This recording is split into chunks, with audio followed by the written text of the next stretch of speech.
और अब वक्त हो गया है कार्यक्रम जयतु संस्कृतम जयतु भारतम। और दोस्तों, इस कार्यक्रम को आप रेडियो ग्रामोदय पर तो सुनते ही हैं, आप इस लाइव को फेसबुक पर जाकर देख सकते हैं। जी हाँ, हमारे फेसबुक पेज पर जाकर आप इस लाइव को देख सकते हैं। और आप सभी से कहना चाहूँगा, ज़्यादा से ज़्यादा अपने मित्रों के साथ अपनी टाइमलाइन पर इस लाइव को जरूर शेयर कीजिएगा, ताकि और मित्रों तक, हमारे और दोस्तों तक ये कार्यक्रम पहुंच सके। राजेश जी। धन्यवाद राणा जी। दोस्तों, जयतु संस्कृतम जयतु भारतम कार्यक्रम में मैं आपका हार्दिक स्वागत व अभिनंदन करता हूं। जैसा कि प्यारे श्रोताओं, आपको पता है, इस कार्यक्रम का उद्देश्य संस्कृत का प्रचार प्रसार ग्रामीणांचल में बैठे लोगों तक करना है। इसी कड़ी में आज के जो हमारे मुख्य वक्ता के तौर पर आए हैं, मैं उनका परिचय सबसे पहले आपसे कराना चाहूंगा। आदरणीय डॉक्टर जोगा सिंह कैत, जो विभिन्न प्रकार की जो चिकित्सा पद्धतियां हैं उनके विशेषज्ञ रहे हैं, चाहे वो नेचुरोपैथ की बात हो, चाहे आयुर्वेद की बात हो, चाहे एक्यूप्रेशर की बात हो, ये विशेषज्ञ के तौर पर जो है हमारे सामने मौजूद हैं। और रही बात आकाशवाणी की, आकाशवाणी में भी बहुत बड़े उद्घोषक के तौर पर ये माने जाते हैं। दूसरे जो आज के मुख्य सितारे हैं वो आदरणीय राजीव शास्त्री जी, जिनका लगभग 17 वर्ष का जो अनुभव है वो संस्कृत अध्यापन में रहा है और संस्कृत को एक संगीत देने का कार्य इन्होंने किया है। लगभग जो 200 के आसपास जो गीत हैं उनका संस्कृत रूपांतरण इन्होंने किया है। तो आदरणीय राजीव जी, आपका भी हार्दिक स्वागत व अभिनंदन है। तो मैं चाहूंगा कि आदरणीय राजीव जी के संस्कृत गीतों के प्रति रुचि को लेकर के और किसी न किसी गीत से आदरणीय डॉक्टर साहब का भी जो स्वागत है वो हो जाएगा। आदरणीय राजीव शास्त्री जी, आपकी संस्कृत को संगीत देने की जो अभिरुचि है वो कहाँ से जागृत हुई? राजीव शास्त्री जी। सबसे पहले हेलो हेलो, आवाज आ रही है जी मेरी? हाँ बिल्कुल, आपकी आवाज आ रही है सर। सबसे पहले सुनने वाले सभी दर्शकों को मेरी ओर से नमस्कार करता हूं, हार्दिक स्वागत करता हूं कि मुझे इस कार्यक्रम में जो है आने का अवसर मिला, और राजेश जी का विशेषकर, जिन्होंने मुझे इतना कीमती समय मेरे लिए निकाला। हाँ जी, पूछिए सर। राजीव शास्त्री जी, संस्कृत गीतों को गाने। हाँ जी डॉक्टर साहब जी, सबसे पहला मेरा यही प्रश्न था कि हाँ जी, आपकी बात सुनाई दे रही है राजीव जी। पहला प्रश्न मेरा ये था कि आ रही है आपकी हाँ राजीव शास्त्री जी, आपकी आवाज मुझ तक आ रही है। आपने जो संस्कृत को संगीत में किया, ये आपको प्रेरणा कहाँ से मिली? ये प्रेरणा मुझे मेरे मामा जी से मिली जी।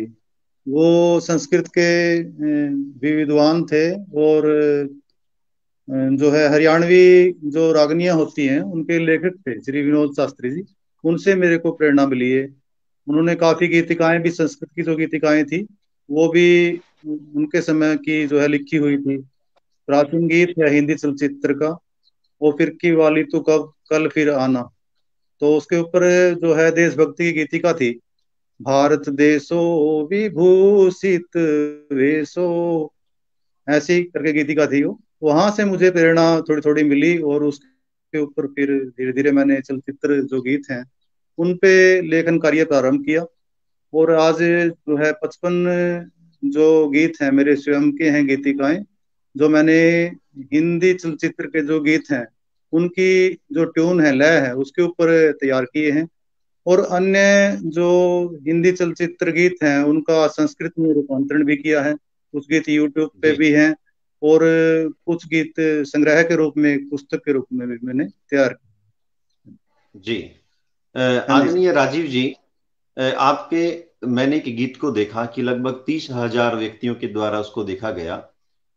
आपका जो सर्वाधिक लोकप्रिय संस्कृत गीत है, चाहे वो रूपांतरण हो या आपने स्वयं लिखा, उसको जो गा करके हमारे श्रोताओं तक पहुंचाएं, और साथ में आपके गीत से आदरणीय डॉक्टर साहब का भी अभिनंदन हो जाएगा और हमारे जो श्रोता है वो भी मंत्रमुग्ध हो जाएंगे। आदरणीय राजीव जी।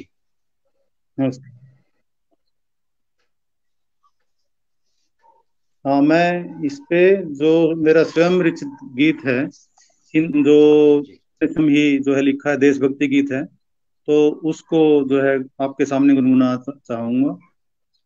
आशा है आप ध्यान से सुनिए। ये एक हिंदी जो चलचित्र गीत है। छोटी छोटी रातें लंबी हो जाती हैं, बैठे बिठाए यूं ही सपनों में खो जाती हैं। तो उसकी जो ट्यून है, लय है, मैंने वो ली है, और उसके ऊपर एक देशभक्ति गीत है, उसका जो है मैंने रचना की है और उसको यूट्यूब पे प्रेषित किया है। तो उसको गाने का मैं प्रयास करूंगा। आसन्ते सिंह पुरुषा अमरः भारतीयः सीमायां बलिभूतः वीरः भारतीयः स्मरन्तु तान् येषां प्राणाः देशाय गताः पुनः गृहे न आगता पुनः गृहे न आगता पुनः गृहे न आगता पुनः गृहे न आगताः मंगल पांडेय प्रथमं तेषु वीर सावरकरो अपि एतेषु कालमुखे गच्छन् अपि हास्यमयासित मुखेषु लक्ष्मीं बाईं नारीं पश्यन्तु तात्याटोपेन विस्मरन्तु मृत्युबलिवेदीं ये सोत्साहेन समागता पुनः गृहे न आगता पुनः गृहे न आगता पुनः गृहे न आगता पुनः गृहे यही न आगता भगत सिंह वस्तुतैव सिंह आसीत् दुष्ट सभायेन विनष्टा लाल बाल पालैः वीराणां कथा लिखिता आंग्रैः सह युद्धं कृत्वा भारतं शत्रुविहीनं कृत्वा रक्तरञ्जित शरीरैः अपि एकेन दश दश घातिता पुनः गृहे न आगता पुनः गृहे न आगता पुनः गृहे यही न आगता पुनः गृहे यही न आगता। धन्यवाद। बहुत बढ़िया। आदरणीय राजीव शास्त्री महाभागा एवं प्रकार इस प्रकार के गीत हैं। हाँ, अस्तु महोदय। यदि भवान् तत्र संगीत माध्यमेन यदा गीतान् अपि गायन्ति भवन्तः, तर्हि मम अनुमानतः भवन्तः श्लोकान् अपि संस्कृत माध्यमेन संगीत माध्यमेन तत्र गायन माध्यमेन पाठयन्ति इति अहम विजानामि। राजीव शास्त्री जी, आपके पास अग्रिम प्रश्न जो है मैं आऊंगा। मैंने सुना है कि जो संस्कृत है, संस्कृत का वेद से, आयुर्वेद से बड़ा गहरा संबंध है। आदरणीय डॉक्टर जोगा सिंह कैथ जी, कि संस्कृत और आयुर्वेद का बड़ा गहरा संबंध रहा है। चाहे बात सुश्रुत संहिता की हो, चाहे बात चरक संहिता की हो, आचार्य चरक जी हैं, उन्होंने जो है बीमारियों का निदान, उपचार, वो सब कुछ चरक संहिता में बताया। सबसे पहले जो शल्य चिकित्सक हैं वो सुश्रुत माने जाते हैं, और इतने बड़े शल्य चिकित्सक की जो औजार हैं शल्य क्रिया के, वो भी जो है लकड़ी के हुआ करते थे।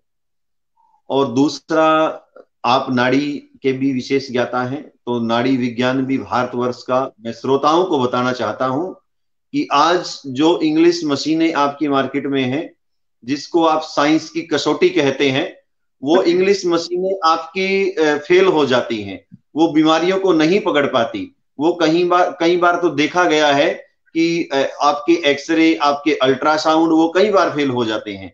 लेकिन हमारा जो नाड़ी विज्ञान है वो इतना मजबूत रहा है कि हमारे डॉक्टर जोगा सिंह कैथ जैसे अनेक ऐसे डॉक्टर वो हाथ पकड़ करके पूरा बॉडी का जो है वो स्कैन कर लेते हैं कि आपको ये बीमारी है। ऐसे भारतवर्ष में बहुत सारे डॉक्टर्स हैं। तो आदरणीय डॉक्टर जोगा सिंह जी, पहला प्रश्न मेरा ये रहेगा, बहुत सारे व्यवसाय आपके आगे थे, आप बहुत बड़ी प्रतिभा के धनी हैं। आप न केवल आयुर्वेद के, यहाँ तक कि मैं कहूँ कि चाहे वो शल्य चिकित्सा की बात हो, चाहे मैग्नेट थेरेपी की बात हो, चाहे पिरामिड थेरेपी की बात हो, चाहे जो है वास्तुशास्त्र की बात हो, चाहे एक्यूप्रेशर की बात हो, तो ये तमाम विद्याएं आपने पढ़ी हैं, और न केवल पढ़ी अपितु सेमिनारों के माध्यम से जनता को सिखाई। तो ये आपकी अभिरुचि कहाँ से जागृत हुई? आपने किस प्रकार इस व्यवसाय को चुना कि मैं इस चिकित्सा पद्धतियों को अपना करके जनता की सेवा कर सकूं? आदरणीय डॉक्टर जोगा सिंह जी। राजेश नैन जी, सबसे पहले आपको धन्यवाद देना चाहूंगा कि आपने मुझे याद किया, और राजीव शास्त्री जी को भी मैं बहुत बहुत धन्यवाद देना चाहूंगा, शुभकामनाएं देना चाहूंगा कि वे बहुत ही क्लिष्ट कार्य कर रहे हैं। और बेशक इस राह में काफी अड़चने आती हैं, क्योंकि सामान्य भाषा के रूप में नहीं जानी जाती, आम भाषा नहीं है, इसलिए और भी ज्यादा कठिनाई आपके सामने आती है। लेकिन आप एक को सिखाएंगे, 3 हो जाएंगे, 4 हो जाएंगे, कारवां इसी तरीके से धीरे धीरे आगे बढ़ता है। आपके लिए मैं शुभकामनाएं कहूंगा, और राजेश जी से मैं धन्यवाद आपको। आशीर्वाद, आगे इसी तरीके से आप, कारवां ऐसे ही बनता है, एक बार चलना पड़ता है, सब पीछे जुड़ते चले जाते हैं। जी। और राजेश जी ने जैसा कि मेरे बारे में संक्षिप्त परिचय दिया, और इनका प्रश्न ये था कि मैंने ये इसको व्यवसाय के रूप में, इस व्यवसाय को क्यों चुना, जबकि मैं ऑलरेडी आकाशवाणी में उद्घोषक के कार्य पर नियुक्त था।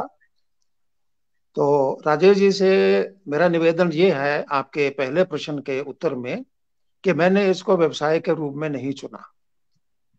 ये मेरा व्यवसाय आज भी नहीं है। 7 साल हो गए मेरे को सेवानिवृत्त हुए। जब से मैंने इसको शुरू किया है, मैंने इसको फ्री ही रखा है। जो नाड़ी दर्शन करता हूँ वो भी फ्री है। एक पेशेंट को देखने में लगभग मेरा घंटा, 1.5 घंटा, कई बार 2-2 घंटे भी लग जाते हैं। और 1-2 पेशेंट ही देख पाता हूँ। खाली पेट नाड़ी देखी जाती है, उसमें ज्यादा सही जानकारी हमारे तक पहुंचती है, और उसकी कोई फीस नहीं लेता मैं। और लगभग काफी देशों के लोग मेरे से टेलीफोन के माध्यम से जुड़े हुए हैं। उनको मैं टेलीफोन पर ही कोई जो रेसिपी है इसकी, या जो भी इसका कोई नुस्खा है, वो मैं उनको लिखवा दिया करता हूँ। और जब मैंने इसको पढ़ा, किसी चीज की मैं कोई फीस नहीं ले रहा इसकी। हाँ, अगर कोई कहे कि हमारे से ये दवाई नहीं बनेगी, तो मार्केट में जो दवाई का खर्चा पड़ेगा वो तो पेशेंट को ही देना पड़ता है। वो तो उसका लगता ही है, बाकी बना के देने का भी खर्चा मैं नहीं लेता। और इस फीस लेस और मेहनत जो करता हूँ, इसकी जो मेरे को जो फीस मिलती है वो बहुत बड़ी फीस मिलती है। जब मेरे को कोई कहता है कि जब आपके नुस्खे से मैं ठीक हो गया, आपकी दवाई से ठीक हो गया, सैकड़ों लोग कैंसर के ठीक हो चुके हैं, और मजेदार बात है कि जो ठीक हुए हैं जड़ी बूटियों के इलाज से, उनको दोबारा कैंसर नहीं देखने को मिला। ये एक बहुत बड़ी उपलब्धि मानता हूँ। और ये कह सकते हैं कि मैं तो इसके लिए बावड़ा सा हो गया, अपने आम बोलचाल भाषा में ऐसे ही बोलते हैं। और जब मेरे को इसका अध्ययन करने का अवसर मिला, तो कागजी कार्रवाई तो ये होती ही है, कोई ना कोई प्रमाण पत्र हमारी जेब में होना चाहिए, नहीं तो उल्टी भी पड़ जाती है। और बाकायदा ऑफिस से परमिशन लेकर के मैंने आगे का अध्ययन किया, दोनों परीक्षाएं उत्तीर्ण की अच्छे नंबरों से। और जब इसके बारे में पता लगा कि हमारे पास हमारी जो प्राचीन विद्या है वो इतनी कामयाब है, बाकी जितनी भी विद्याएं हैं औषध विज्ञान है, जितने भी, बुरा कोई भी नहीं है, सब बढ़िया से बढ़िया है। और लगभग विश्व के अंदर 350 प्रकार की चिकित्सा पद्धतियां इस समय कार्यरत हैं, जो सफलतापूर्वक काम कर रही हैं। और एलोपैथी का ऑपरेशन के मामले में तो इसका कोई जवाब नहीं है। जैसे पहले आपने जिक्र किया कि पहले लकड़ी के औजार होते थे, अब बहुत ही अच्छे औजार हैं और मशीनें भी हैं, और बहुत साफ सुथरा ऑपरेशन होता है, और लंबे समय तक बेड पे पड़े रहने की जरूरत नहीं है। बड़े से बड़े ऑपरेशन भी 15-20 दिन में ठीक होकर के पेशेंट अपने घर आ जाता है। टूटा फूटा मरीज जाता है, उसको भी साठ गांठ करके उसकी जो भी है टांके टूंके लगा के, और हड्डियां टूटी हैं सबको सही करके भेजते हैं। कोई भी चिकित्सा बुरी नहीं है। तो ये जब मेरे ध्यान में आई बात कि हमारे पास इर्द गिर्द इतनी जड़ी बूटियां हैं जिनको हम कचरा समझ करके फेंक देते हैं, उखाड़ करके, और उसको तो ऐसे ही फेंक देते हैं। उनके बारे में ज्ञान प्राप्त हुआ। और राजेश जी और राजीव जी, मैं एक बात, और जितने भी हमारे दर्शक इस समय देख रहे हैं, उनसे भी मैं ये कहना चाहूंगा कि इन सब चिकित्सा पद्धतियों के होते हुए भी मेरे को विश्व के सबसे बड़े हॉस्पिटल की खोज करने का मौका मिल गया। क्या आप दोनों जानते हैं कि विश्व का सबसे बड़ा हॉस्पिटल कौन सा है? जानते हैं? बताएं। हाँ जी, मैं डॉक्टर जोगा सिंह जी, जहां तक मैं विश्व का सबसे बड़ा हॉस्पिटल मानता हूं, शायद वो हमारी रसोई होनी चाहिए। बहुत सही कहा, बधाई बधाई, बहुत बढ़िया, बहुत ही अच्छी बात कही। और इसके अंदर न जाने कितने रोगों के इलाज हमारे घर में पड़े हुए हैं, और इनका इफेक्ट इतना तेज है कि जब तक आप घर से तैयार होकर के डॉक्टर के पास जाएंगे, इतनी देर में अपने घर में अगर जानकारी है आपको, तो चूर्ण बनाइए और खाइए, और आपको आधे घंटे में लाभ मिल जाता है लगभग। ज्यादा टाइम लगता भी नहीं है। अगर बीमारी पुरानी है तो हो सकता है कि 2-4 दिन लग भी जाए। ये एक हमारे पास बहुत ही बढ़िया है, और इन सभी चीजों की जानकारी होनी चाहिए। और जैसे कि प्राचीन काल में, जैसे आपने जिक्र किया, तो उस समय जो भी चिकित्सा पद्धति थी वो थी नेचर के साथ जुड़ी हुई। मैं संक्षेप के अंदर आपको बताना चाहूंगा, क्योंकि राजीव जी को भी और भी समय देना होगा अपने। तो सबसे बड़ी बात यह है कि जड़ी बूटियां, अब आप देखिए, हमारे जहन में पुराने से पुराना वैद्य हकीम अगर आपके सामने नजर आता है, तो लक्ष्मण को कैसे ठीक किया गया था युद्ध भूमि में जी। एक जड़ी बूटी तो थी, है नी? तो जड़ी बूटी थी, उसको मसला और सुंघाया और वो स्वस्थ हो गई। तो इससे बढ़िया प्रमाण और क्या हो सकता है? हमारे ग्रंथों में है, हमारे बहुत सारे ग्रंथ है। अच्छा, उनको क्या है कि इसी तरीके से हमने आगे बढ़ाया, तो जो एक दूसरे जुड़े हुए हैं। तो उस समय क्या है कि जो भी ज्ञान प्राप्ति हुई हमारे, क्योंकि ऋषि मुनि जो हैं वो जंगलों में अपना निवास करते थे, वहीं बच्चों को पढ़ाते भी थे, शिक्षा गुरुकुल भी होते थे। तो जो भी कुछ भी हो जाता था तो वो उस समय जो भी जड़ी बूटी उपलब्ध थी उसका वो प्रयोग करके लाभ देते थे। और मजेदार बात ये है, एक बात आपको कहना चाहूंगा सभी को, कि ऋतु, जो भी ऋतु हम चल रही हो जहां भी हो दुनिया में, उस ऋतु में जो ऋतु फल होते हैं, यानी कि वनस्पति होती है, वो उस ऋतु में होने वाली बीमारियों का इलाज भी है। ये देखो कितने मजेदार बात है, कुदरत ने अपने आप ही, क्योंकि हम कुदरत का हिस्सा हैं। आपने बहुत बड़ी बात की, जो मैंने अभी भी देखा कि जो पीजीआई के डॉक्टर्स हैं, जो भगवान माने जाते हैं, क्योंकि वो ऐसे दवाई नहीं देते, वो रोग को फाइंड आउट करके उसके बाद उसका निदान करते हैं, उसका उपचार करते हैं। आपने जो ये ऋतु वाली बात कही, जिस आपने फल विज्ञान की बात कही कि ऋतु के अनुसार जो है वो जो फल खाएं तो वो उन बीमारियों का निदान भी है, ये बहुत बड़ी बात श्रोताओं के लिए आपने कही। मैं आपको धन्यवाद देना चाहूंगा इस बात के लिए। आगे आप अपना वक्तव्य जाएंगे। हाँ, अब इसमें आगे मैं अगर आप कहें तो बात बढ़ाऊं तो वो ये है कि हमारे सामने ऋषि मुनियों ने एक लाइन का एक वाक्य हमारे सामने परोस दिया कि ऋतु फल का सेवन करना चाहिए, लेकिन उसके पीछे बैकग्राउंड सब भूल गए कि ये बात कहने के पीछे की बैकग्राउंड क्या है, इसका उद्देश्य क्या है। उद्देश्य ये था उसका, हम अगर ऋतु वाला फल नहीं खाएंगे, आजकल जैसे स्टोर करके रखने लग गए, हम किसी भी फल को किसी भी ऋतु में खा सकते हैं, तो ये बीमारी का कारक होता है। हाँ जी। ये बीमारी का कारक है। अगर आप आम की रुत में आम खाएंगे तो वो उस रुत में होने वाली बीमारियों को ठीक करेगा। अगर उसको दूसरी ऋतु ऋतु में खाएंगे तो वो आपका वो कफ बढ़ा देगा, खांसी जुकाम वगैरह नजला ये बीमारियां पैदा कर देगा। अब आ, ये एक संक्षिप्त सी बात है, मैं बहुत ही शॉर्ट में चल रहा हूँ क्योंकि जी बहुत जी वार्ता लंबी हो जाएगी फिर। अभी जी राजीव जी जी को मैं और सुनना मैं चाहूंगा। बहुत जी अच्छा इन्होंने गाया भी है और लिखा भी है। जितनी संस्कृत मेरे को समझ में आती है, 10वीं तक तो पढ़ी है, जी तो जी थोड़ी जी बहुत समझ में आ जाती है। अब अगली प्रयास बात ये किया है है, जी।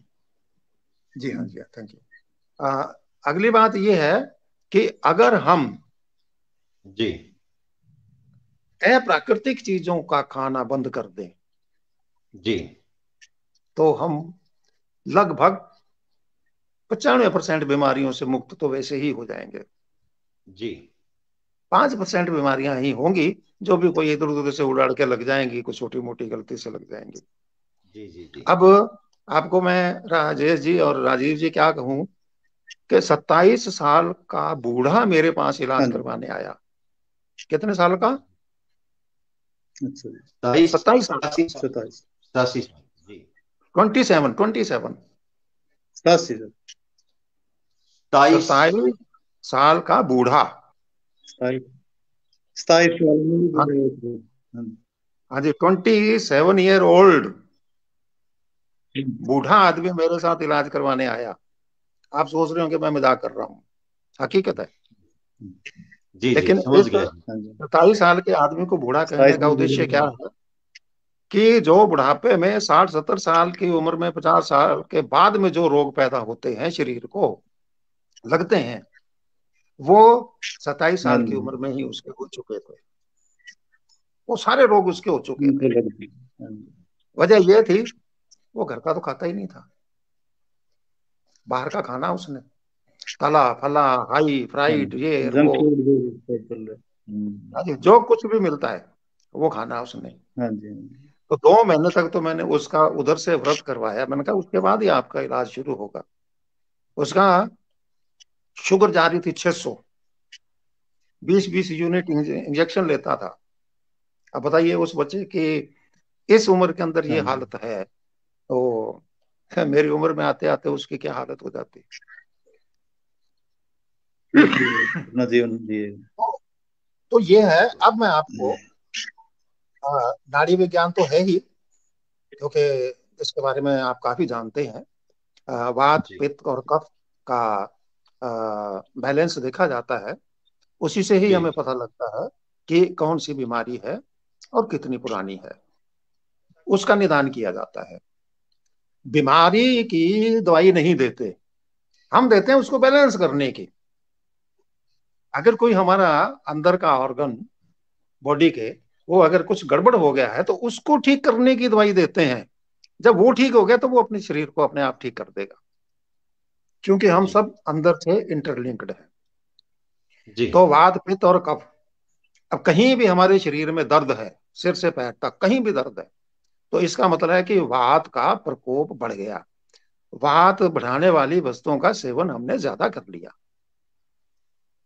अगर उल्टी आती है, मुंह में छाले हो गए, त्वचा रोग हो गए, खाज खुजली हो गई है, त्वचा खुश्क हो रही है, डैंड्रफ हो रहा है सिर में, तो ये सब जो चीजें हैं ये पित्त वर्धक है। अगर हमारे शरीर में पित्त की वृद्धि हो गई तो पित्त से संबंधित रोग आपके होने लग जाएंगे, उल्टी आने लग जाएगी। ये जिसको एसिडिटी कहते हैं, गोली खाते हैं हम, एसिड हो गया जी। तो हम उधर से तो बीमारी खा रहे हैं बाजार से खरीद के, और इधर से हम दवाई भी खा रहे हैं उसको दूर करने के लिए। तो बात क्या हुई, दोनों का बैलेंस नहीं बैठता। इधर से हम बीमारी भर रहे हैं और उधर से हम बीमारी ठीक करने की दवाई डाल रहे हैं। तो ठीक कैसे होंगे, ये हम नहीं तो देखते। ठीक है, एक बार जी गोली खा ली, दवाई खा ली, एक बार थोड़ा शमन हो जाएगा उसका। तो कफ को तो आप ये जानते ही हैं। जी आदरणीय अच्छा, डॉक्टर साहब, कुछ जी हाँ, बीमारियों के प्रश्नों के साथ मैं आपको के सामने कुछ देर में आ रहा हूं। तब तक बिल्कुल। राजीव शास्त्री जी, जैसा आपको पता है कि हाँ जी। मुझे बहुत अच्छी लगती है संस्कृत। हाँ, संस्कृत इतनी रुचिकर है कि संस्कृत पढ़ने वाला जो व्यक्ति है वो नैतिकता विहीन नहीं हो सकता। ये मैंने बहुत देखा है अच्छी बात कही कि आपने। सदाचार की बातें बहुत आती हैं ये तो भी संस्कृत के सत्य है, अंदर। ये तो कभी सत्य है। आचार्य परमो धर्म, हाँ, आचारहीनम कुर्वन्ति वेदाः, अभिवादन शीलस्य नित्यं मृदोपसेविन, नहीं चत्वारि नहीं। तस्य वर्धन्ते आयु विद्या यशो बलम। हाँ, ये हाँ, बहुत राजेश, सारी बातें हाँ, संस्कृत के अंदर हैं कि जो है संपत्तौ च विपत्तौ च महताम एक रूपता, उदये सविता रक्तो अस्त समय च तथा। तो इन सारे श्लोकों को भी आप जरूर संगीत के साथ बच्चों के सामने प्रस्तुत करते होंगे। तो राजीव राजेश शास्त्री जी, मैं प्रयास क्षमा चाहूंगा, मैं करूंगा। आपको बीच में टोक रहा हूँ। दो जी लाइनें रह गई तो मेरी ये एक लेसन पूरा हो जाएगा। दो लाइनें जी बाकी हैं, अगर कहो तो मैं उसको पूरी कर दूं। तो जी ये तो जी हो गया नारी जी दर्शन। अवश्य। और अभी जो मैंने बताई अवश्य है आपको दूसरी, तो ये हो गया शरीर खुद बताता है कि मेरे को रोग क्या हो गया। जी दर्द है तो बात बढ़ गई, बात बढ़ने का मतलब कहीं ना कहीं दर्द है। पित्त बढ़ गया, वो भी आपको पता है, कब बढ़ गया उसका भी पता लग गया। शरीर खुद ही अपने बारे में बता देता है। एक तो नाड़ी दर्शन से पता लग गया, और एक शरीर खुद अपना दर्शन खुद करवा देता है, और हम उसके ऊपर ध्यान नहीं देते। तीसरी बात इसके अंदर यह है कि वाणी, आवाज, आवाज सुनकर भी आप रोगों का पता लगा सकते हैं। अब जो दुनिया में बाहर के जो लोग बैठे हुए हैं मेरे से टेलीफोन पे बात करते हैं, तो उनकी तो मैं नाड़ी नहीं देखता, उनकी आवाज सुनता हूँ टेलीफोन पे। अगर कोई मरीज मेरे पास नहीं आ सकता, अभी कैथल से एक कैंसर का मरीज आया हुआ है, उसका इलाज चल रहा है, 15-20 दिन हो गए उसको, दवाई लेके गए हैं। तो वो खुद नहीं आ सकता था, तो मैंने कहा उनसे बात करवा दो। मैंने उससे बात की, बात करने के बाद उसको कहा, मैंने कहा भैया तेरे को तो ये परेशानियां हैं भाई। कहते जी बिल्कुल है। तो आवाज से भी हम अपने आप को डायग्नोज कर सकते हैं। जैसे कोई दारू पिया हुआ है तो उसको तो कोई भी पहचान लेगा, दारू पी रखी है क्या, तो आवाज से पहचाना कि नहीं। तो हमारे आदरणीय को डायग्नोज करने के तरीके हैं। अब मैं आपको माइक देता हूँ। जी आदरणीय डॉक्टर साहब, जैसा कि मैंने आपके बारे में पता है, आप सामाजिक कल्याण के लिए, आप जनता के स्वास्थ्य के लिए ऑफलाइन और ऑनलाइन दोनों तरह से सेमिनार और वेबिनारों का आयोजन करते हैं। तो मैं जयतु संस्कृतम जयतु भारतम कार्यक्रम में भी जो है आपकी भूमिका ज्यादा से ज्यादा चाहूंगा, और रेडियो ग्रामोदय के माध्यम से भी एक ऑनलाइन वेबिनार नाड़ी विज्ञान के ऊपर आपका आयोजित करवाने का आपसे आग्रह करूंगा, ताकि वो साथी जो इस विज्ञान को जानना चाहते हैं, जो इस विज्ञान को सीखना चाहते हैं, वो छोटे छोटे वो उपाय उनके काम आए, और उनके आपके आशीर्वाद से उनका जो स्वास्थ्य है वो बना रहे। क्योंकि आप जैसे जो व्यक्तित्व के धनी लोग होते हैं वो कम होते हैं, जो बिना किसी पैसे के लालच के समाज कल्याण के कार्यों में लगे रहते हैं। तो कुछ सामाजिक प्रश्नों के साथ, कुछ व्यवहारिक रोगों के समाधानों के साथ मैं फिर आऊंगा सर आपके पास। आदरणीय राजीव शास्त्री जी, मैं संस्कृत की नैतिकता की बात कर रहा था, और जब संस्कृत की मधुर मधुर हाँ जी। सूक्तियां, सहसा विद्धित न क्रियाम अविवेकः हाँ परम आपदाम, कि अचानक किसी कार्य को नहीं हाँ करना जी। चाहिए, अज्ञान होता है वो बहुत बड़ा विपत्तियों का स्थान होता है। और विवृणोते ही विमृश्य कारिणम गुण लुब्धा स्वमेव संपदा, जो संपत्तियां आचार्य। होती हैं सोच समझकर कार्य करने वाले को स्वयं ही चुन लेती हैं। तो इस प्रकार की वहाँ भी से चीजें हैं, किरातर उनको भी आप जरूर अवश्य गा करके पढ़ाते होंगे। तो मैं चाहूंगा कि हमारे श्रोताओं तक आपके कोई भी दो मधुर श्लोक, कोई भी आपके दो प्रिय श्लोक आप गा करके पहुंचाएं और उनके अर्थ सहित। आदरणीय राजीव शास्त्री जी, कोई गीता भी का एक श्लोक श्लोक आप। गुनगुनाना चाहूंगा। जी। अनेक बाहु दरवक्त्र नेत्रम पश्यामि त्वां सर्वतो अनन्तरूपम् नान्तं न मध्यं न पुनस्तवादिम् पश्यामि विश्वेश्वरविश्वरूपम् पश्यामि विश्वेश्वरविश्वरूपम्। बस। बहुत खूब हाँ राजीव जी। जी। जैसा कि आपने गीता का श्लोक बोला, और जहां तक मैं समझ रहा हूं, अनेक बाहुदर वक्त्र नेत्रम, ये भगवान श्री कृष्ण के विराट स्वरूप को बता रहा है कि बहुत सारी जो भुजाएं हैं, बहुत सारे मुख हैं, बहुत सारे पेट हैं, और मैं आपके अनंत रूप देख रहा हूं। आदरणीय डॉक्टर साहब, आजकल हमारे पास में ही जो राजीव जी हो तो कुरुक्षेत्र में ही रहते हैं, गीता जयंती का जो पर्व हाँ है जी। वो चला हुआ है। मैं चाहूंगा कि आप अवश्य आए। हरियाणा सरकार जो है वो इस पर्व हाँ के जी। माध्यम से पूरे विश्व को बताना चाहती है कि श्रीमद् भगवत गीता का जो उपदेश है वो हरियाणा की धरती पर दिया गया। लेकिन एक राजीव जी, एक प्रश्न आपसे रहेगा हाँ मेरा, जी। और आपके माध्यम से सरकार से भी रहेगा हाँ जी। और जनता से भी रहेगा। इस श्रीमद् भगवत गीता का जो उपदेश है हाँ वो जी। कुरुक्षेत्र में दिया गया, वेदों की जो रचना है वो हरियाणा में हुई, और जो हाँ जी। संस्कृत की स्थिति है वो हरियाणा में आगे कैसी होने जा रही है। मैंने सुना है कि जल्द ही जो संस्कृत को कक्षा 3 से लेकर के कक्षा 12 तक अनिवार्य करने जा रहे हैं, तो आप सरकार के इस कदम की कैसी तारीफ करते हैं, कैसी सराहना करते हैं, आदरणीय राजीव शास्त्री जी? हमारे विषय के रूप में राजीव पढ़ाया जाएगा। जी, मैं आपको बता देना चाहता हूं, हरियाणा सरकार ने ये फैसला ले लिया है हम कि कक्षा सरकार की 3 इस से, कदम की बहुत, हाँ, हम सरकार के इस और कदम की कक्षा बहुत 12, सराहना क्या, हम सरकार यदि ये कर देती है तो संस्कृत के लिए एक अमृत के रूप में जो है संस्कृत रूपी जो वाणी है सभी तक जाएगी। क्योंकि आज ये संस्कृत की जो परिस्थिति हम। हाँ जी। जी, आदरणीय राजीव शास्त्री जी, आपने बहुत सारी जो गीत हैं, गीतों का अनुवाद संस्कृत में किया। हाँ कुछ जी, इसके लिए हम ऐसे, सरकार का बहुत धन्यवाद करते हैं, जितने भी संस्कृतज्ञ हैं। क्योंकि बिना संस्कृत के संस्कृति और जो भी हमारा इतिहास सारा कुछ बिना उसके अनदेखा ही है। उसके बिना उसकी व्याख्या नहीं हो सकती, उसके बिना वो नहीं संस्कृति को हम बखान कर सकते। संस्कृत संस्कृति इतिहास सारे एक दूसरे से जुड़े हुए हैं। जी, राजीव जी, मैं आपकी बात से हाँ जी। बिल्कुल सहमत हूं।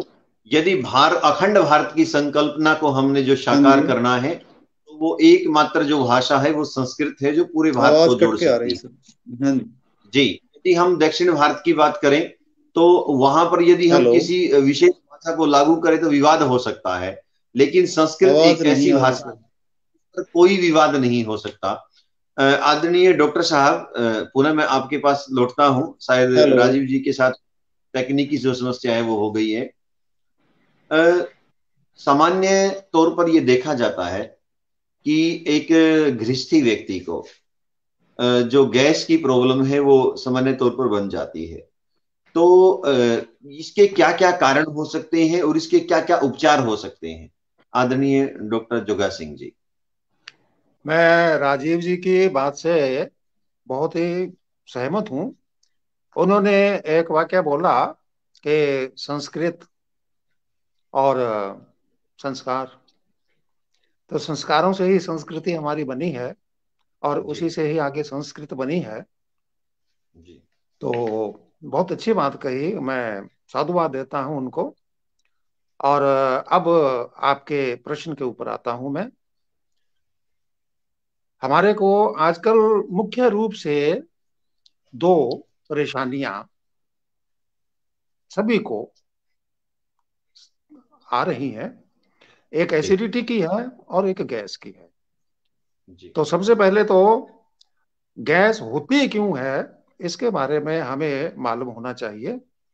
और राजेश जी, मैं जो कुछ भी बताने के लिए उपस्थित हुआ हूँ, तो जी ये व्यक्तिगत अनुभव तो है ही, बहुत जी से लोगों पर भी इनका अनुभूत प्रयोग किया जा चुका है जी और जी बहुत सारे ग्रंथों से ये नुस्खे लिए गए हैं।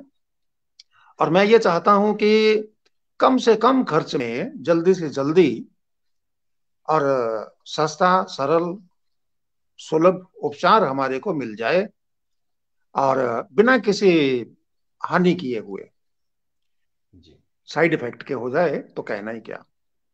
तो आपका ये प्रश्न आपस में जुड़ा हुआ है, उसके साथ एसिडिटी भी जुड़ी हुई है, क्योंकि अंदर तीनों चीजों का अगर बैलेंस बहुत ज्यादा गड़बड़ है तो हमें हानि होती है उससे। तो इसमें सबसे पहले हमें यह मालूम होना चाहिए कि गैस होती क्यों है। मैं कठिन भाषा का प्रयोग नहीं करता, जी बिल्कुल। जी जी आ, भले ही कोई स्कूल में गया हुआ है या नहीं गया है, वो भी मेरी बात को समझ लेता है। जी और जितने भी सैकड़ों स्कूलों में मैंने सेमिनार किए हैं, ऑफिस से छुट्टी लेकर के भी जाता था मैं, और गाड़ी का खर्चा भी मेरा होता था, और स्कूलों में कॉलेज में जाता था, फ्री सेमिनार करता था।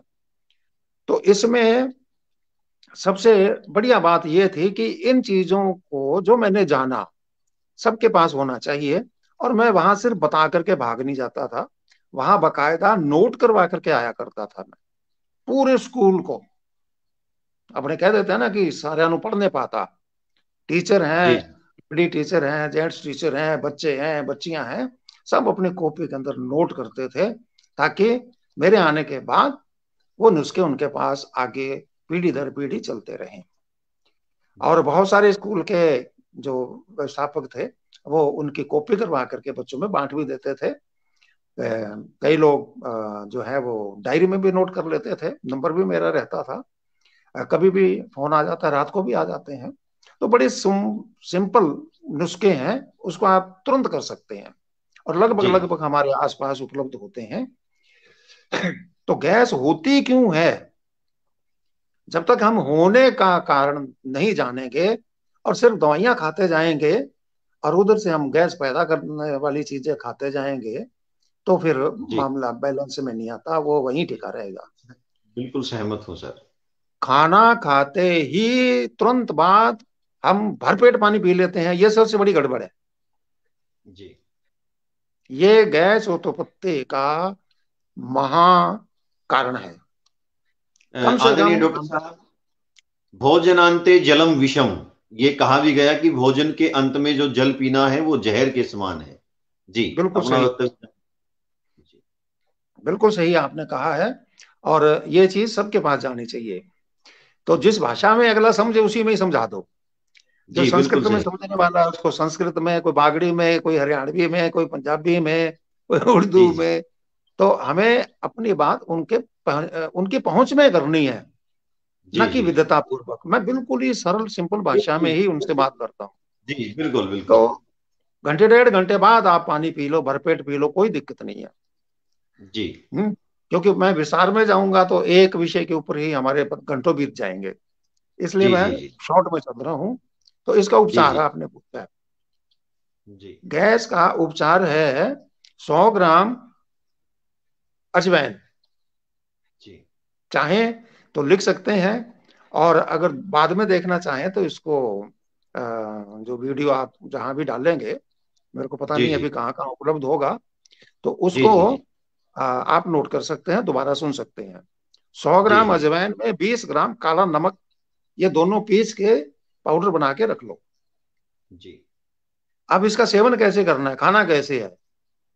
जी सुबह भोजन के बाद, जब जो भी हमारा नाश्ता होता है, उसके बाद 1 चम्मच चूर्ण खाइए, जी और ऊपर से छाछ पीनी है, पानी से नहीं लेना, ये ध्यान रखना है, जी एक बार लेना है। महत्वपूर्ण बात।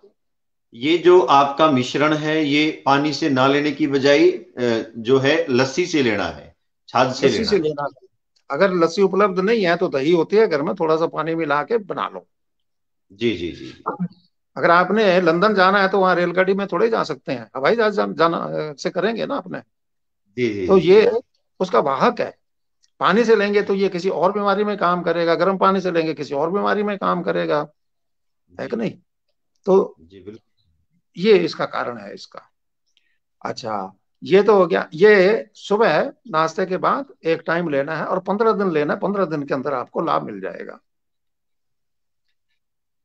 और ध्यान जी रखना है कि आप गैस उत्पादक चीजें शाम के समय ना खाएं, क्योंकि शाम का टाइम वात रोग का होता है। और उस समय अगर हम वात वृद्धि वाली वस्तुएं खाएंगे तो परेशानी होगी। उनको दोपहर में खाइए, क्योंकि वो पित्त का समय होता है। जी और सुबह का समय कफ का होता है। जी सुबह हमें देखने को मिलता है, खांसते हुए मिलते हैं लोग, है ना? अ, तो आदरणीय शाम का। डॉक्टर, जी। गैस निवारण जो है उपाय आपने बताया। दूसरा प्रश्न, जो हमारा हृदय है, जो हमारा हाँ हार्ट है, हाँ जी, हाँ जी। उसमें बहुत परेशानियां आ रही हैं। कोई तो परेशानी नहीं आती है। उसके ब्लॉकेज होने के क्या कारण हैं, और हृदय को तंत्र को मजबूत करने के लिए हमें किन बातों का ध्यान रखना चाहिए, और हार्ट में ब्लॉकेज ना हो, जो हृदय से संबंधित परेशानियां ना हो, तो इसके क्या उपाय हो सकते हैं, हमें जो क्या है औषधि के रूप में लेना चाहिए, आदरणीय डॉक्टर जोगा सिंह? तो इसमें क्या है कि दूसरी बात एसिडिटी वाली रह गई थी। गैस के बाद जी एसिडिटी। तो जी अगर जी एसिड की प्रॉब्लम आपको बहुत ज्यादा है, उसके लिए भी बहुत ही सिंपल सा नुस्खा है, घरेलू रसोई का नुस्खा है। 2 लौंग,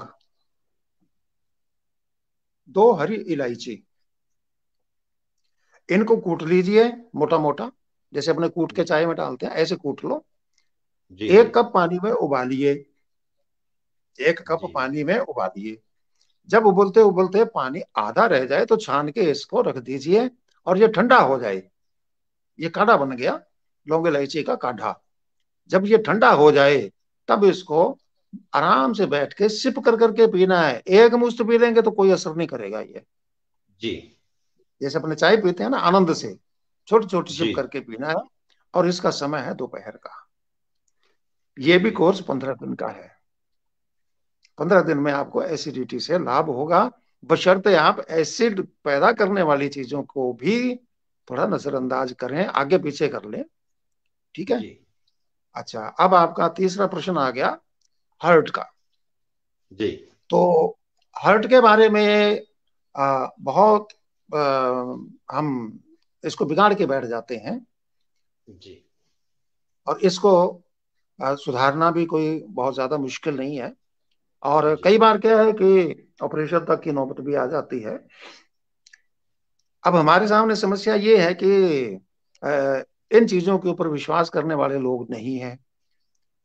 जब तक उसको 20 आदमी नहीं कह देंगे ना, तब तक कोई मेरे पास आता नहीं है। नहीं नहीं नहीं नहीं, जी गोली खा लेंगे, टीका लगवा लेंगे, ऑपरेशन करवा लेंगे, ये कर लेंगे, वो कर लेंगे, पता नहीं कब ठीक होगा, होगा कि नहीं होगा, वगैरह वगैरह। जी जी तो जब तक लाभ प्राप्त किया हुआ व्यक्ति, लाभार्थी खुद अपने मुंह से नहीं कहेगा ना, तब तक वो किसी वैद्य की शरण में नहीं जाते, बिल्कुल आयुर्वेद की सही। शरण में नहीं जाते, जी प्राकृतिक चिकित्सा की शरण में नहीं जाते। जी जी ठीक है ना? तो ये बिल्कुल सही सबसे बड़ी बात। बात है। और हार्ट का अगर आप मैन्युफैक्चरिंग देखें तो बहुत ही बढ़िया की हुई है। ऑलरेडी बाईपास, अगर मान लो कोई गड़बड़ हो भी जाते हैं तो उसके अंदर भी बाईपास की नेचुरल व्यवस्था भी है।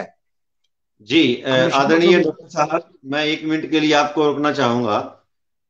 जो आज व्यवस्था चली हुई है लूट और खसोट की, खासकर चिकित्सा पद्धति में, लोग लूट करके देसी वैद्य के पास जाते हैं।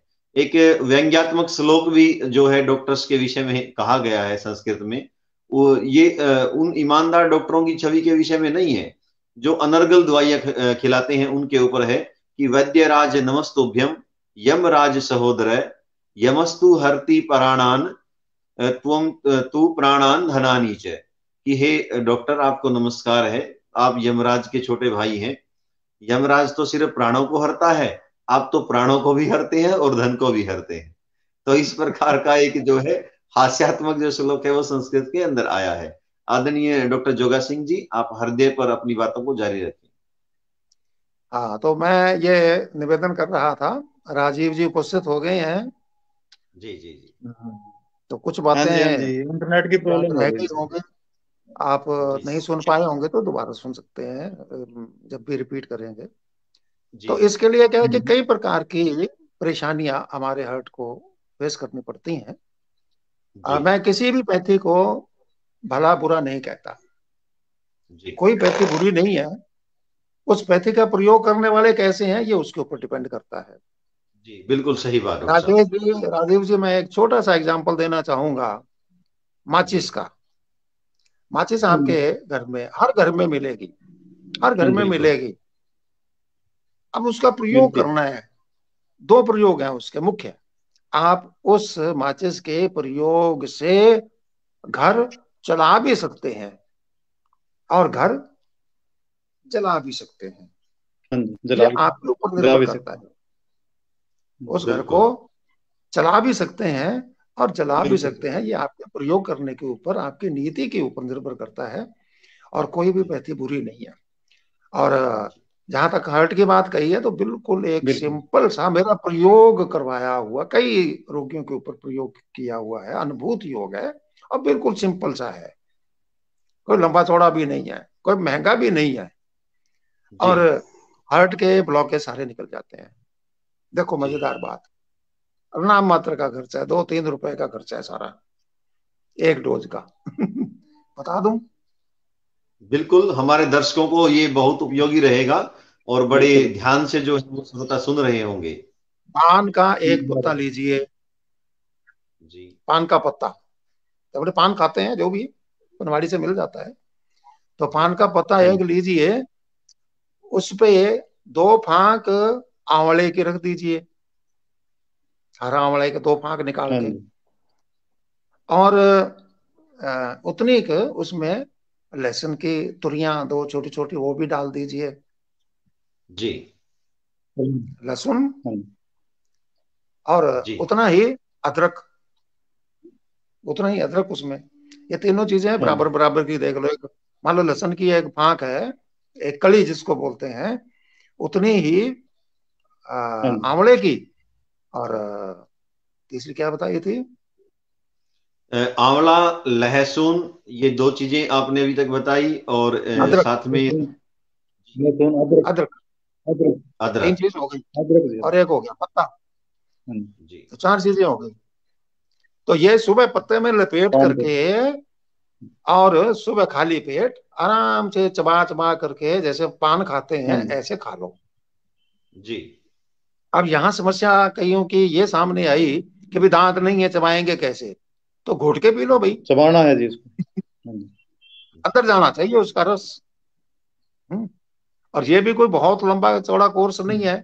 कुछ लोग 15 दिन में ही ठीक हो गए, जो हाँ हाँ हाँ हाँ अच्छा। ऐसे करते थे, वो ठीक हो गए। कोई 20 दिन में, कोई हम्म, महीने में, कोई 2-3-4 4 महीने में। जो कहते थे जी ऑपरेशन होने वाला है, बिल्कुल। तो वो भी 4 महीने इन्होंने लगातार खा हाँ लिया। जी। बीच बीच में कभी भूल गए, कभी इधर उधर चले गए, कभी खाया। लापरवाह हो जाता है ना आदमी, ये भी तो मजा है ना एक। तो जी जी उससे उसको लाभ मिलता है। अगला प्रश्न। जी। आदरणीय डॉक्टर साहब, सामान्य तौर पर महिलाओं में ये जो समस्या है वो अधिकतर देखने को मिलती है कि जो बीपी है वो कभी लो हो जाता है, कभी हाई हो जाता है। और ये 35 वर्ष की आयु के बाद जो विशेष तौर पर देखने को मिलती है। तो इसके क्या समाधान है, इसका कारण क्या होता है और इसका उपचार क्या है? आदरणीय डॉक्टर जोगा सिंह जी। आपको इसका कारण मैं बता दूं, आदमी हो चाहे महिला हो, जी जी कोई बहुत ज्यादा भेद नहीं होता दोनों में। जी जी जी शारीरिक जी रूप जी से जो भेद है उतना तो हम जानते ही हैं। जी बाकी जी जी बिल्कुल से सब कुछ एक है। जी तो जी जी दोनों का अलग अलग करना, वो एक थोड़ा सा मैं नहीं समझता। जी जी सिर्फ दो ही ऑर्गन है जो हमारे प्रजनन अंग है, जो प्रजनन के अंग है वो ही भिन्न है। बाकी अंदर से सारा हिसाब किताब सब सेट एक जैसा ही है। तो जी ये जी कहने का भाव ये हाँ है, जी। बीपी, इसका कारण क्या है? जी इसका कारण है हाँ जी। डर। अभी आपका नाप लूं, अब हम बड़े सुखद स्थिति में बैठे हैं, अभी बीपी नापे नॉर्मल आएगा। और अभी कोई चिंताजनक हाँ जी, राजीव जी कोई बात सुना दें बैठे बैठे, तभी नाप लें, बड़ा हुआ आएगा।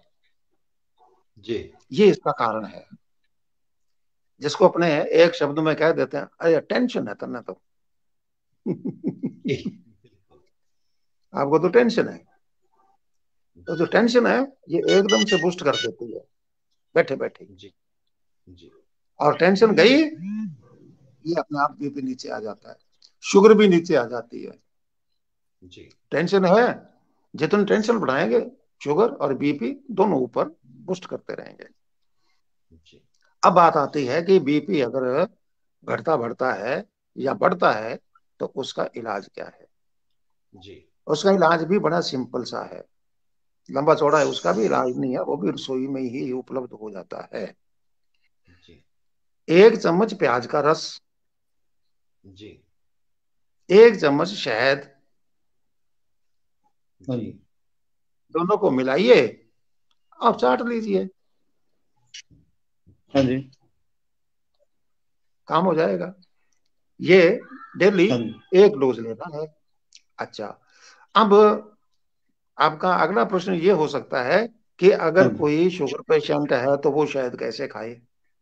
वो भी जी। इस डोज को ले सकता है, क्योंकि जो हाँ जी, शहद है ये नेचुरल है। नेचुरल नेचुरल बॉडी को ज्यादा नुकसान नहीं देता, उसका जी। लाभकारी ही फल हमारे को मिलता है। हाँ जी, तो भय नहीं करना, क्योंकि एक दिन में 1 चम्मच लेना 5 ग्राम मीठा, तो मैं तो शुगर पेशेंट को देता हूँ।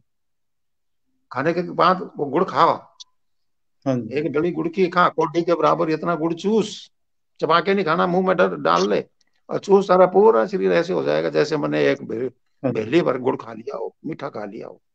तृप्ति हो जाती है बस इतने में ही, इतनी सी डली में हाँ ही जी, तृप्ति हो जाएगी। तो वो भी पूर्ति हो गई और नुकसान भी नहीं हुआ। तो अब हाँ जी, इसका इलाज ये है, और इसको रोज रोज नहीं नापना चाहिए, बार बार नहीं नापना चाहिए इन चीजों को। उससे क्या है कि हमारी पेंशन बढ़ती रहती है।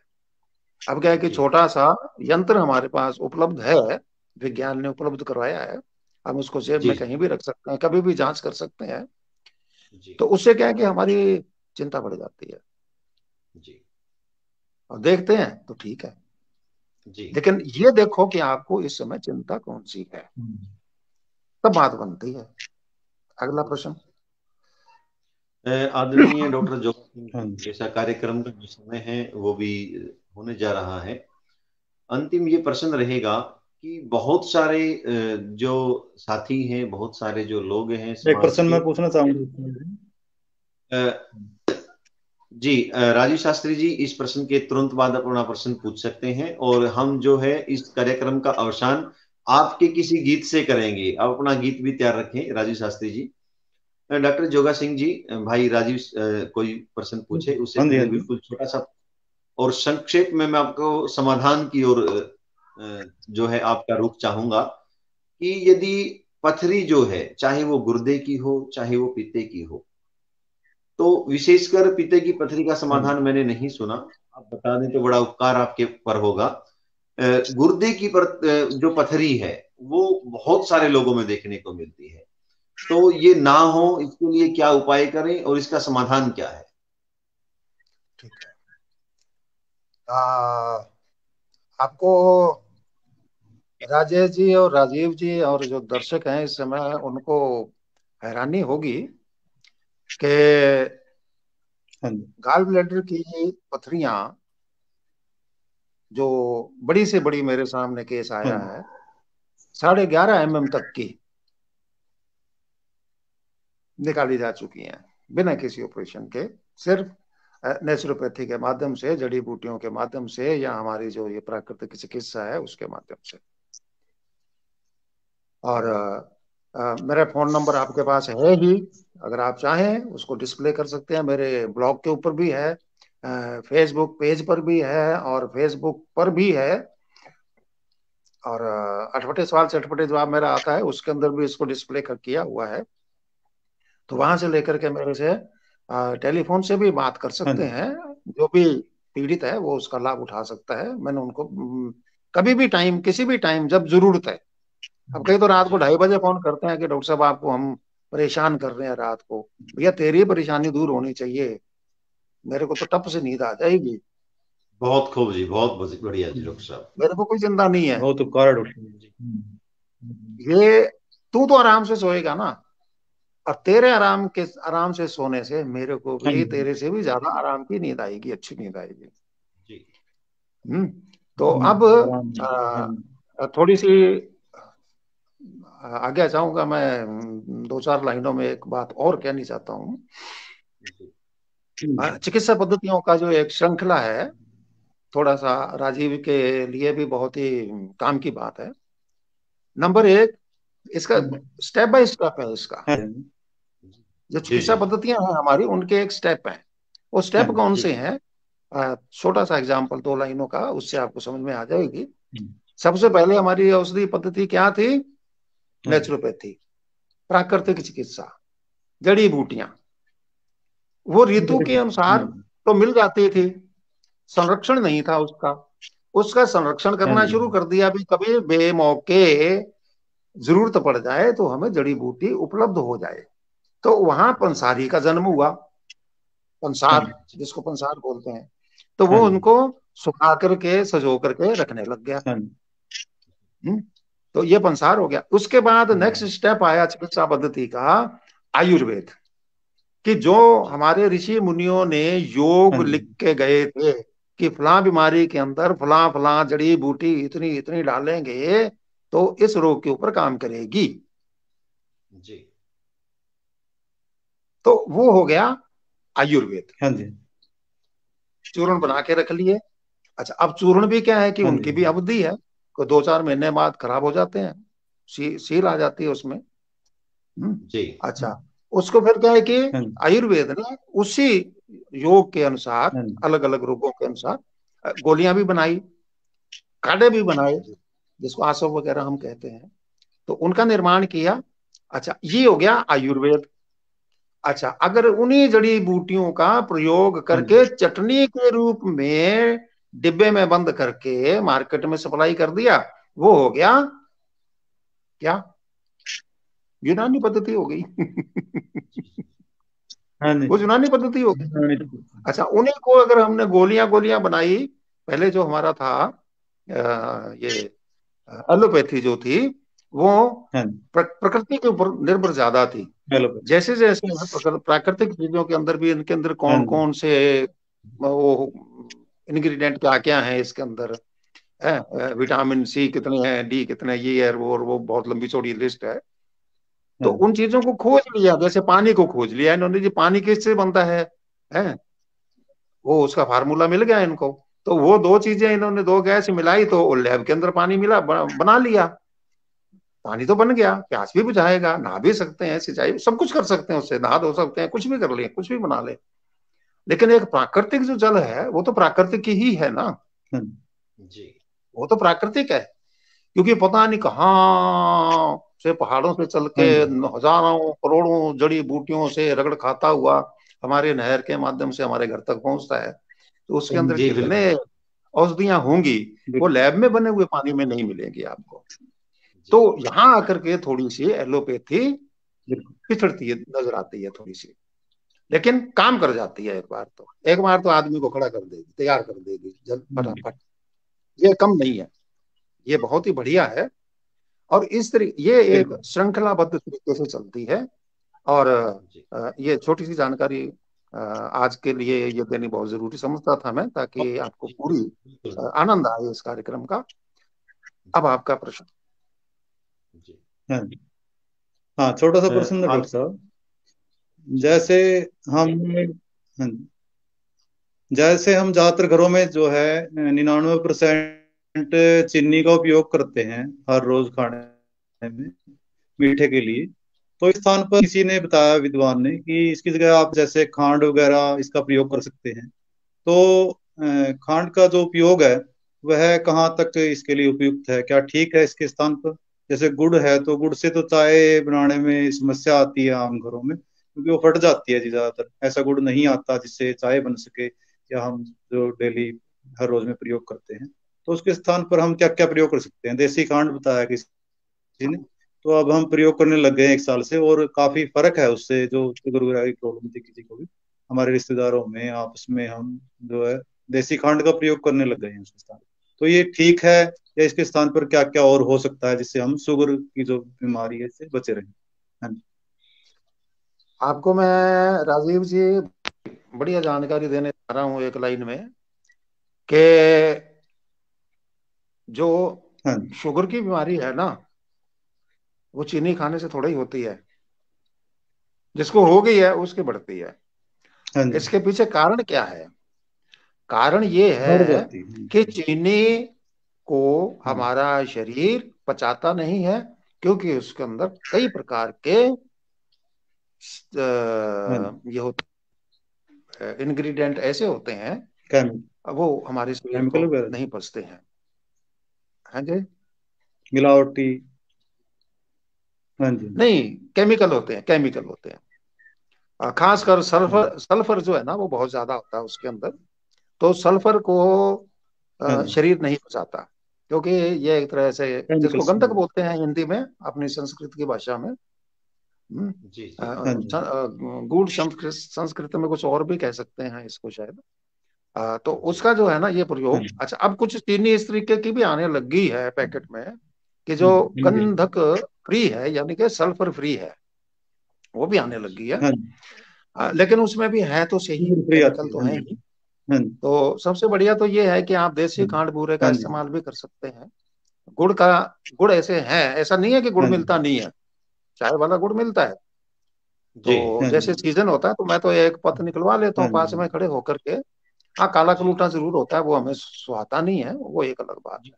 हाँ जी। तो ये आदरणीय अच्छी डॉक्टर बात है साहब। आपकी, राजीव जी, आपने सही हाँ बात जी। पूछी है, और ये बीमारियां बढ़ाने में काम हाँ आती जी। है।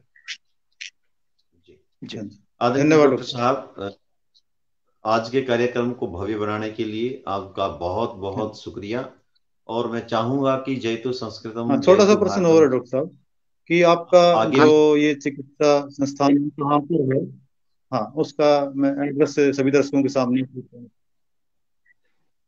आ, राजेश जी को पता है। नहीं, आदरणीय डॉक्टर साहब, फिर जय भी तु भारत। जो है, आप एक बार जयतु भारतम जयतु संस्कृतम जो हमारा कार्यक्रम है, इसके धन्यवाद सर दर्शकों आपका और बहुत बहुत। श्रोताओं तक आपके धन्यवाद जी जो डॉक्टर साहब। हेल्पलाइन है आपका, उसको भी पहुंचा दें। और किस किस विषय में वो सहायता ले सकते हैं वो भी एक बार जरूर बता दें, ताकि मेरे किसी गांव के लोग भी आप तक जो है फोन करके अपनी समस्याओं को पूछ सकें। किसी भी प्रकार की समस्या किसी भी समय पूछी जा सकती है। मेरा हॉस्पिटल, मेरा क्लिनिक, मेरा जो कुछ भी है, वो मेरा टेलीफोन नंबर है, वो आपके पास है ही। जी आप ठीक है। जिसको भी चाहे उसको नंबर दे सकते हैं। वर्ल्ड वाइड नंबर है मेरा। जी। जब भी किसी आप को जरूरत है तुरंत मेरे धन्यवाद। को याद कर लो। हाँ जी जी। जी क्योंकि जी। मैंने कोई बुलाना तो है नहीं है, बहुत ही कम लोगों को बुलाने की जरूरत पड़ती है, जो बहुत ही ज्यादा आगे बढ़ चुके हैं, बीमारी को बढ़ा चुके हैं, और जी कहीं भी उनको हाँ जी। नहीं, पार नहीं पड़ती है। जी।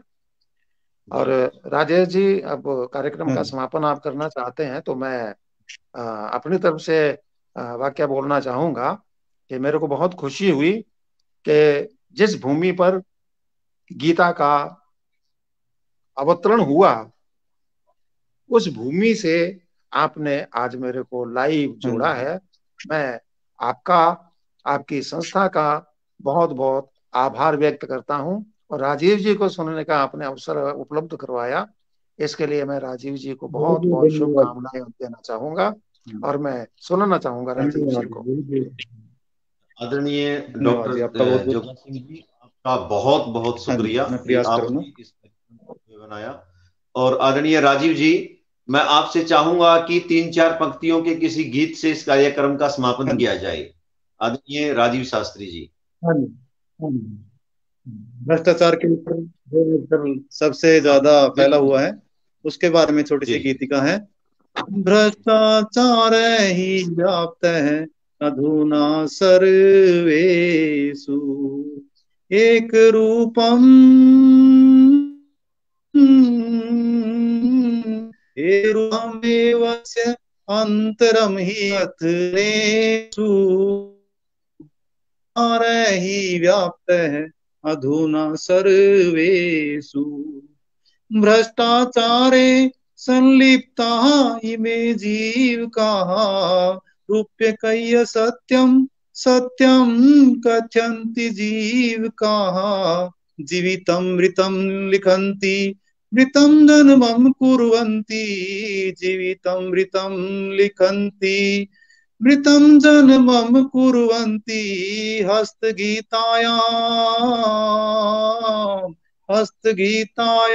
पुटयन्ति अनृतं वचनेषु भ्रष्टाचार हि व्याप्तः अधुना सर्वेषु भ्रष्टाचारे विज्ञा इमे राजनीतिज्ञा भ्रष्टाचारे तु विज्ञा इमे राजनीतिज्ञा चुनावेषु शपथं कुर्वन्ति इमे दुर्नीतिज्ञा न हि पूर्णं कुर्वन्ति कालमेव याप्यन्ति न हि पूर्णं कुर्वन्ति कालमेव याप्यन्ति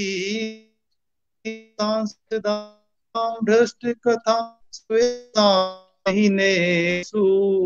भ्रतहिः पुना सर्वेषु चिकित्सेषु भ्रष्टाः चिकित्सकाः शिक्षां क्रीणन्ति इमे शिक्षकाः लिपिकाः चतुर्थाः भ्रष्टाः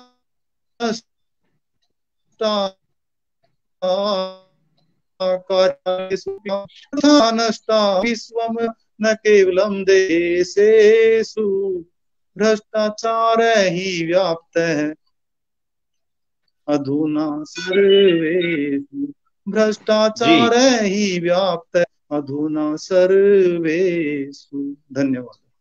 राजीव शास्त्री जी, बहुत बढ़िया जो गीत आपने दर्शकों तक पहुंचाया। भ्रष्टाचार आज सभी में व्याप्त है। हमारे कुछ दर्शकों की वो कॉल आई स्टूडियो में कि आपका फोन नंबर वो आपसे चाह रहे हैं, तो मैं चाहूंगा कि आप अपना फोन नंबर 2-3 बार एक बार रिपीट करें ताकि हमारे जो दर्शक हैं वो नोट कर सके, हमारे श्रोताओं तक आपका जो फोन नंबर है वो पहुंच सके।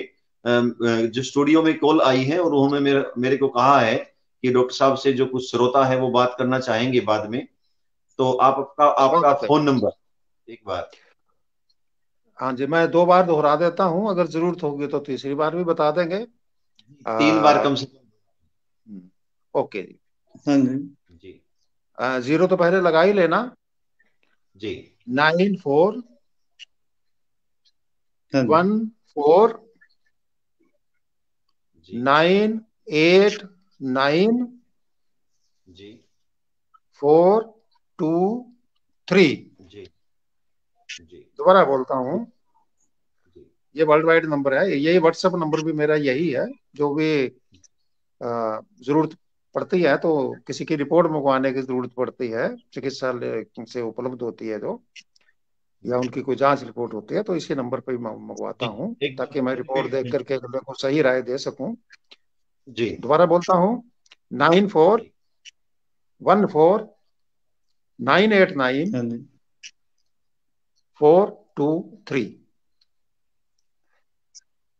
लिख लिया होगा? 94 14 989 423 जी। बिना झिझक से बात कर सकते हैं जी। जयतु संस्कृतम जयतु भारतम कार्यक्रम को इतना सुंदर और भव्य बनाने के लिए आदरणीय डॉक्टर जोगा सिंह कैत जी और आदरणीय भाई राजीव शास्त्री जी का मैं धन्यवाद करता हूं। जयतु संस्कृतम जयतु भारतम। आप सबका बहुत बहुत आभार, संस्था का भी बहुत बहुत आभार। जयतु संस्कृतम जयतु भारतम। जय। धन्यवाद।